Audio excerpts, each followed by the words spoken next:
we're going to talk olive oil. And I thought I would just start by asking you about the types of olive oil that you have in the kitchen at Oleana. I'm going to presume you have more than one type, so maybe you could talk about what you got and why. At the restaurants, we have a couple different olive oils that we use for a couple different reasons. One is an oil from Lebanon, and we use it because, well, we know the olive farmer and harvester. He's a local guy here who bought his olive grove from his family, basically, they were going to stop producing olives in Lebanon. And he figured out how to go back and forth during the harvest and get people to help him. So we've visited, we've tasted it, we've seen the process of it. And we really like the quality of the oil. For, basically everything. It's on sort of the medium end of the spectrum as far as like bold flavor. It almost has a little butteriness to it that I find really great for pretty much any preparation. It's not too assertive, so it doesn't change the flavor of things. If anything, it's a great little highlighter. And then the other oil we use is similar kind of situation where we know the grower, we know the family where the oil comes from. And it's from Greece, from the Thessaloniki area. And it's really like the Mount Athos area. And it's much more bold and assertive and fruit forward and big and juicy. And we use that for, certain more cold preparations or not necessarily has anything to do with the temperature. I don't know. I think I always think of, there's that old rule of thumb that extra virgin olive oil that's really good should only go on cold things, but I think that's more myth because I'm thinking of a lot of hot things that we do with it as well. So it's just, I guess, more on, we use it for things where we want and need more nuance to something. It has a lot of flavor. It's like a seasoning, basically. I'm pretty sure a lot of chefs just have one oil in their kitchen. Would you what would you say to these chefs about why they ought to think a little bit more about expanding their olive oil inventory? What might make them want to experiment a little bit more with that broader range of olive oils? I think it's really fun to have access to a few different olive oils in your kitchen, whether it's in a professional kitchen or even at home, because it is like, it's a very essential ingredient. It actually does change and add flavor to things, to whatever you're cooking. It's very similar to wine in that it has a lot of different spice notes and acidic notes and fruit notes. And it can actually act as, it can actually really change a regular old dish to something that has a lot more complexity to it.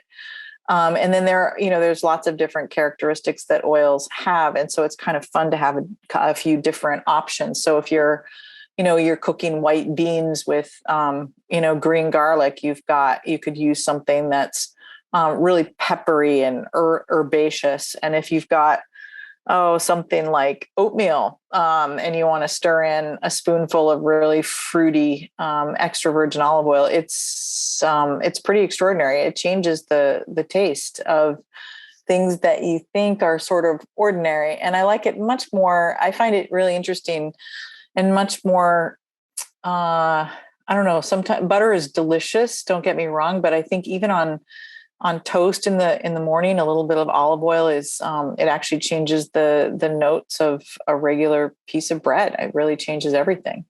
Can you talk about some do's and don'ts for how to match the oil to the dish?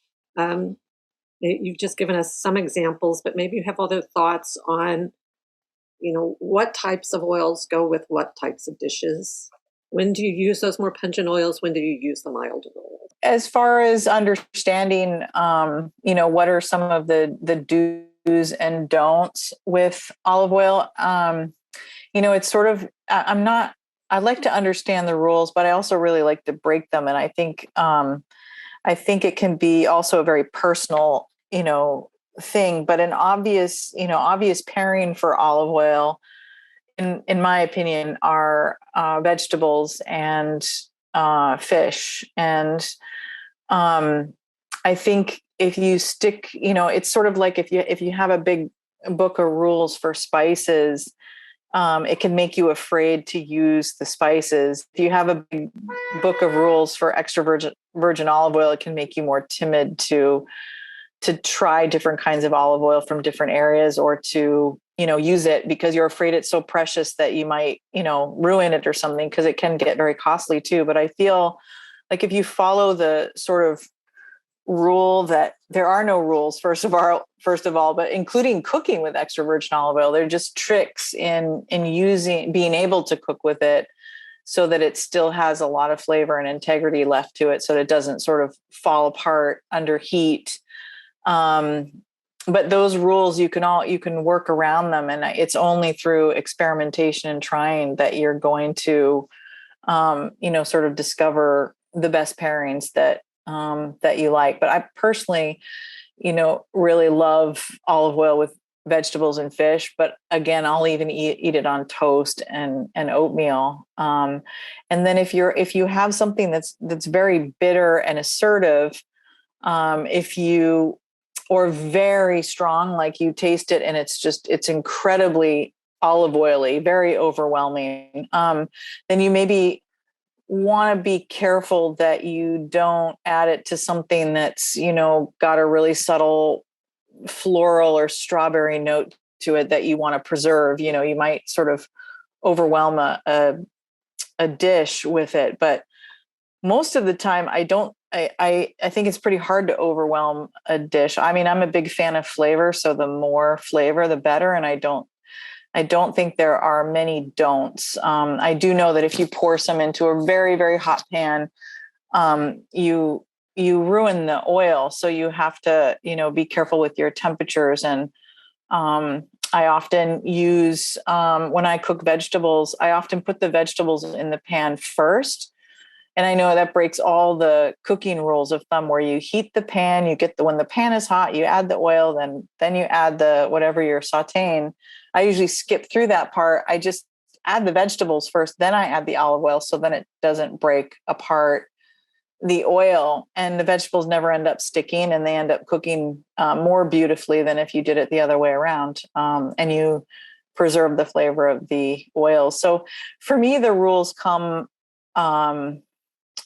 when you're using heat, and that's when you really just want to try to preserve the oil, because olive oil does have a low smoking point, and you'll see that when you get the pan hot and you add oil, it goes from that beautiful green color to something very clear, and its flavor is destroyed at that point. So using it carefully with heat. And I mean, I'm a fan of sort of medium to low cooking anyways. I think all these hot flames and fires are sort of crisis TV drama, but not really good cooking happens when your food is on fire. So I think lower temperatures are better overall anyways. And you're doing a lot of plant-based cooking, which I think you do.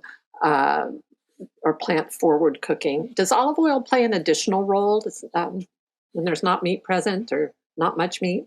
So, olive oil pairs so beautifully with vegetables, but it also pairs so beautifully with starchy things like white beans, chickpeas, potatoes. I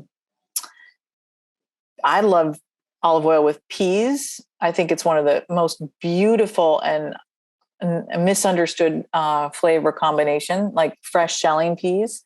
It's also really lovely with really green grassy vegetables like asparagus. And obviously but there, you don't stop there. You go into the, roasted red peppers, and eggplant must always have olive oil with it. It's never the same unless it has olive oil. And, these things are sponges that absorb, especially mushrooms and eggplant, that absorb lots of flavor from olive oil. Something very kind of neutral like zucchini is also really delicious with a really fruity, bold olive oil, because that can, again, act as a spice and change the dimension of that zucchini or summer squash.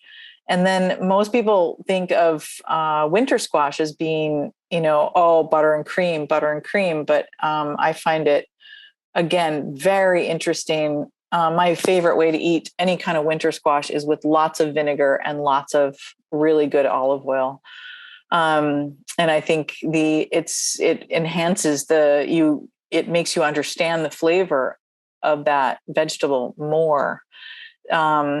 It somehow kind of brings out the best in it by, pairing it with with a vegetable oil. I think it's a no-brainer. And then with fish, you should be able to blend lemon and olive oil. And if the olive oil is really complex and delicious, you've got a sauce with just two ingredients, lemon and olive oil. Americans especially think of olive oil as something you saute in, you put it in the skillet, you saute something, or you use it as a finishing oil. But I think you, in the Mediterranean cooking you think of it a little bit differently. I wonder if you could talk about how you see olive oil as an ingredient, if it's more than just the fat you fry in and the finishing. Yeah, the way I look at olive oil is it is more than just a fat that you cook with. It's actually something that you want to eat. You want to eat because it's delicious. And the only way I kind of know how to describe that or give it a comparison is thinking of like grocery store hummus. When you go to the grocery store and you buy a thing of hummus and you take a big spoonful. I mean, you're eating spoonfuls of like canola oil or just plain old like oil.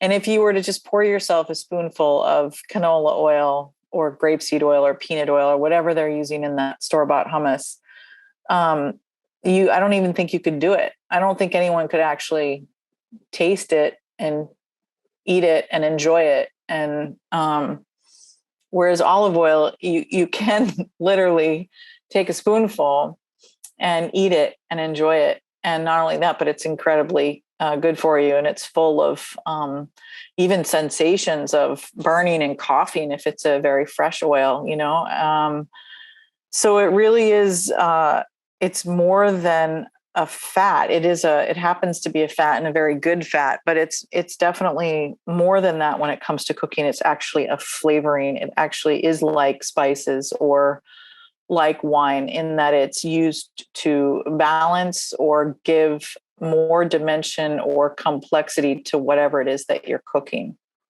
Can you think of an example or two of a dish where the olive oil just really makes it?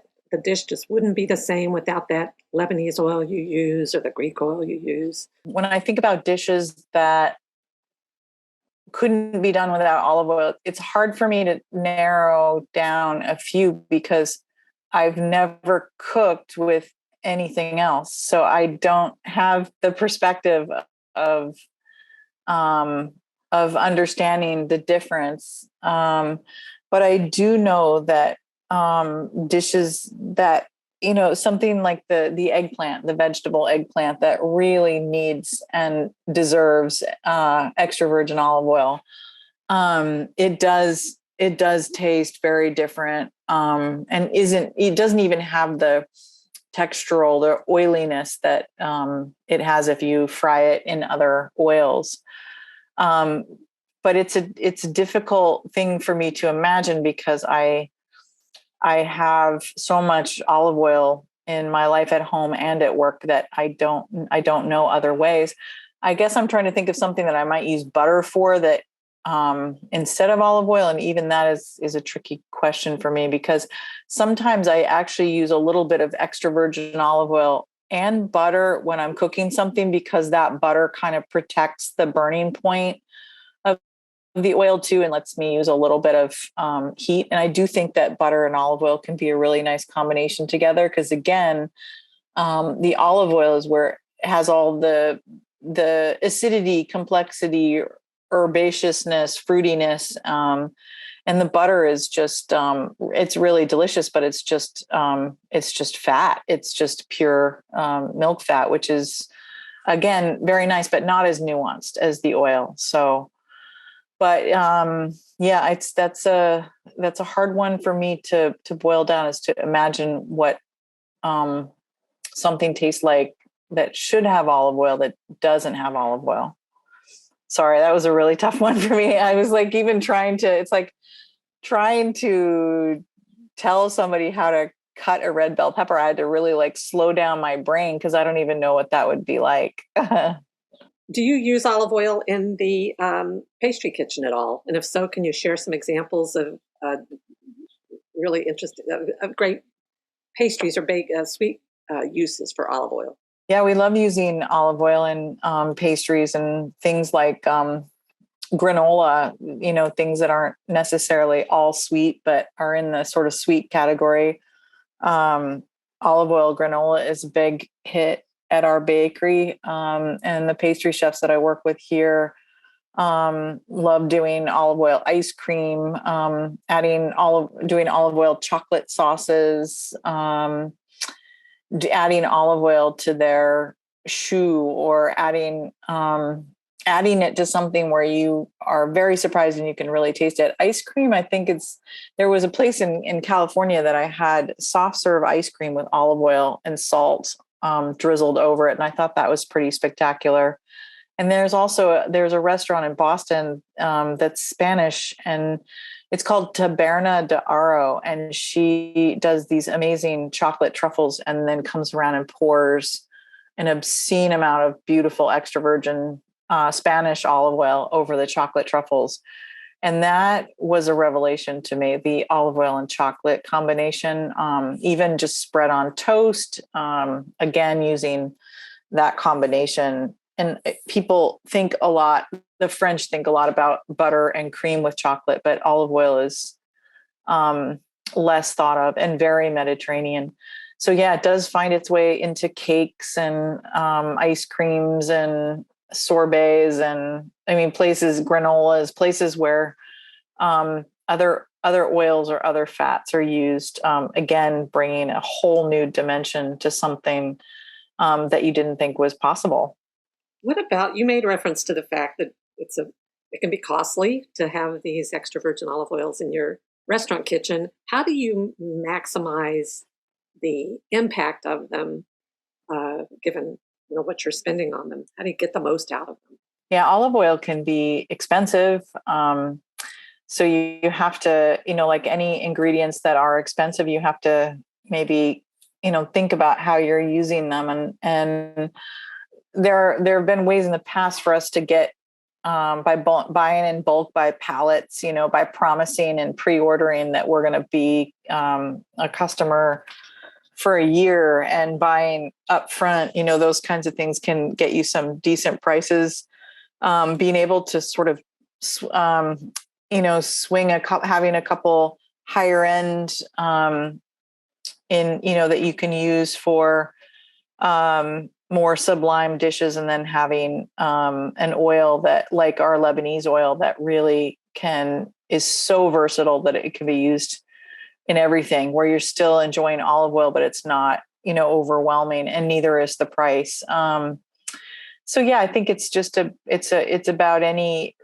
really just like any other ingredient. You need to, handle it, in the way that, makes sense in your kitchens. But I also think that it's important to point out that it is an ingredient, and it's a very incredible, good ingredient that can really enhance the flavor and change the way everything tastes. And so it's a very important ingredient. And it's also healthful, and it's a very, gratifying ingredient to use, because that you're not harming anyone. It's in fact, it's benefiting them. So, weighing that in when you're trying to rationalize the cost, I think, is an important argument for it, in that it does deserve, it's not just a cooking oil. It's not a cheap, genetically modified, overproduced oil. It's it's a very precious ingredient.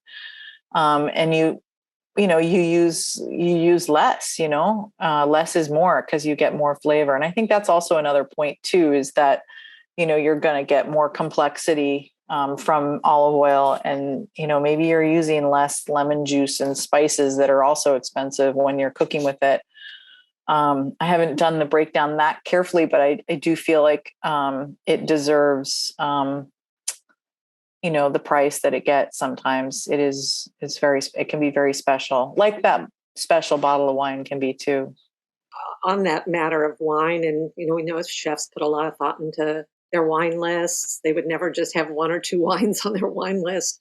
Could you imagine a time when, or a place when it would make sense to treat olive oil a little more like wine and offer more choice, or highlight the olive oil selection a little bit more? And would that make sense in a restaurant context?